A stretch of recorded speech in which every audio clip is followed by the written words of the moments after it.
Good morning, જય શ્રી કૃષ્ણ. કેમ છો?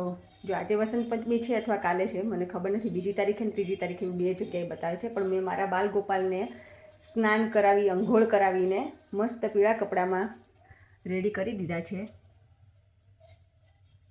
આજે હોય કે કાલે હોય, અને અહીંયા આજે સન્ડે છે તો બ્રંચ છે, આલુ પરોઠા. બહારના વેધરના હું તમને અપડેટ આપું. આજે વેધર તો બહુ જ ફાઇન છે, સરસ મજાનું.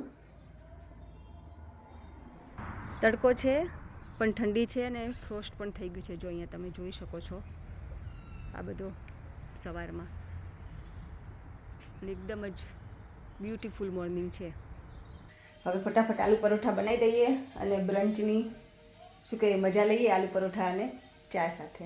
અહીંયા આલુ પરોઠા માટે બટેકા બફાઈ ગયા છે. નોર્મલી થોડા જલ્દી બાફી દઉં તો શું કહે કે જલ્દી બાફી દઈએ ને તો બટેકા આપણે આલુ પરોઠા વણવાનો ટાઈમ થાય ને ત્યાં ફોલી મૂકી દીધા હોય ને તો પાણી શોષાઈ જાય તો લોટમાં બહુ ચોટે નહીં. પણ હવે આજે જોઉં ચાલો શું થાય છે, કારણ કે મારે કંઈ પહેલાં પ્લાન હતો નહીં કે આલુ પરોઠા બનાવો. જો આલુ પરોઠા મળી છું વણવા. હું વિચારતી હતી કે બટેકા મેં એડવાન્સમાં બાફ્યા નથી ને તો સૂકા સોગી થશે મસાલો, પણ મેં અંદર સૂકી મેથી નાખીને તો મસ્ત છૂટો જ મસાલો થયો છે, એટલે હવે વણવામાં બહુ વાંધો નહીં આવે.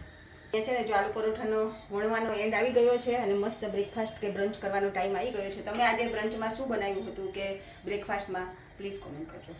જય શ્રી કૃષ્ણ.